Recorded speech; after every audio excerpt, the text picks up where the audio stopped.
Hello friends, അങ്ങനെ വൈക്കത്തഷ്ടമിയൊക്കെ കഴിഞ്ഞ് ഞങ്ങൾ എടപ്പള്ളിയിലേക്ക് തിരിച്ചെത്തി. ഡിസംബർ 14-ന് എൻ്റെ അമ്മാവൻ്റെ മകളുടെ കല്യാണമായിരുന്നു. എറണാകുളത്ത് വെച്ചായിരുന്നു കല്യാണം. എൻ്റെ അമ്മയുടെ എല്ലാ റിലേറ്റീവ്സും ആ കല്യാണത്തിന് പങ്കെടുക്കാനുണ്ടായിരുന്നു. അങ്ങനെ എൻ്റെ കസിൻസിനെ എല്ലാവരും അവിടെ വെച്ച് മീറ്റ് ചെയ്തു. എല്ലാവരും പല പല സ്ഥലത്തായതുകൊണ്ട് നമ്മൾ ഇതുപോലെയുള്ള ഫംഗ്ഷൻസ് വരുമ്പോഴാണ് ഇവരെയൊക്കെ ഒന്ന് മീറ്റ് ചെയ്യുക. എല്ലാവരെയും കണ്ട് സംസാരിക്കുന്നതിനിടയിൽ നമുക്ക് ഫോട്ടോ എടുക്കാൻ സമയമൊന്നും കിട്ടിയില്ല. ഫോട്ടോ എന്നല്ല, ഫോട്ടോ എടുക്കാൻ മറന്നുപോയി.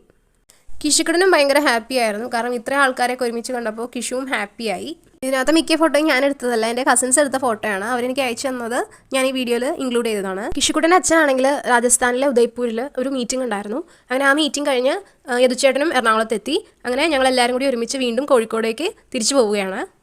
ലഞ്ച് കഴിച്ചാണ് ഞങ്ങളുടെ യാത്ര സ്റ്റാർട്ട് ചെയ്തത്. കാറിൽ കയറിയപ്പോൾ അവിടെ കിഷുക്കുട്ടൻ ഇറങ്ങി. ഈ നാഷണൽ ഹൈവേയുടെ പണി നടക്കുന്നത് കൊണ്ട് ഈ ഗൂഗിൾ മാപ്പ് ഇട്ടാണ് നമ്മൾ പോകുന്നത്. ഇടയ്ക്കിടയ്ക്ക് ഈ വഴിയിൽ മാറ്റം വരും.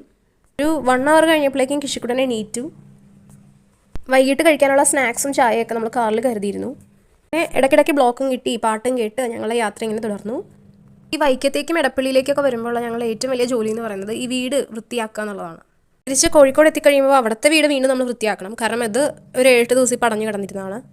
ഇങ്ങനെ പാട്ടൊക്കെ കേട്ട് വർത്താനം പറഞ്ഞു പോകുന്നതുകൊണ്ട് ഞങ്ങൾക്ക് ബോറടിക്കുന്നില്ല. കണ്ടോ, ഇപ്പോഴും നമ്മൾ ബ്ലോക്കിൽ കിടക്കുകയാണ്. ഈ പ്രാവശ്യം ഞങ്ങൾ ഗൂഗിൾ കാണിച്ചെന്ന വഴി ചാവക്കാട് ബീച്ച് വഴി പോകാനാണ്. ആദ്യമായിട്ടാണ് ചാവക്കാട് ബീച്ച് കണ്ട് ഞങ്ങൾ പോകുന്നത്. അല്ലെങ്കിൽ ഇതുവരെ ഞങ്ങൾ ചാവക്കാട് ബീച്ച് കണ്ടിട്ടില്ല. കാരണം ചാവക്കാട് ടച്ച് ചെയ്യാറുണ്ട്, പക്ഷേ ചാവക്കാട് ബീച്ച് വഴി ആദ്യമായിട്ടാണ് പോകുന്നത്. ബീച്ചിലൊക്കെ ഇറങ്ങിയാൽ കൊള്ളാമെന്ന് കിഷുക്കുട്ടനുണ്ടായിരുന്നു. പക്ഷേ ഞങ്ങൾ വണ്ടി നിർത്തിയൊന്നുമില്ല. കാരണം എങ്ങനെയെങ്കിലും ഒരു 9 മണിക്കുള്ളിൽ കോഴിക്കോട് എത്തണമെന്ന് ഞങ്ങൾക്ക് ഉണ്ടായിരുന്നു. രാത്രി ഡിന്നർ കഴിക്കാനായിട്ട് ഞങ്ങൾ ഒരു റെസ്റ്റോറൻറ്റിൽ വണ്ടി നിർത്തിയിരുന്നു. ഇതൊരു വർക്കിംഗ് ഡേ ആയതുകൊണ്ടായിരിക്കണം ഹൈവേയിൽ അധികം ബ്ലോക്കൊന്നും നമുക്ക് കിട്ടിയില്ല.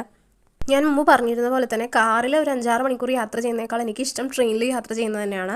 ഡിസംബർ 11-നായിരുന്നു കോഴിക്കോട് ഇലക്ഷൻ. ഡിസംബർ 10-ന് ഞങ്ങൾ എടപ്പള്ളിയിൽ എത്തിയതാണ്. 17-ന് ഞങ്ങൾ കോഴിക്കോട് തിരിച്ചെത്തി. അപ്പോൾ അത്രയേ ഉള്ളൂ. ബായ്.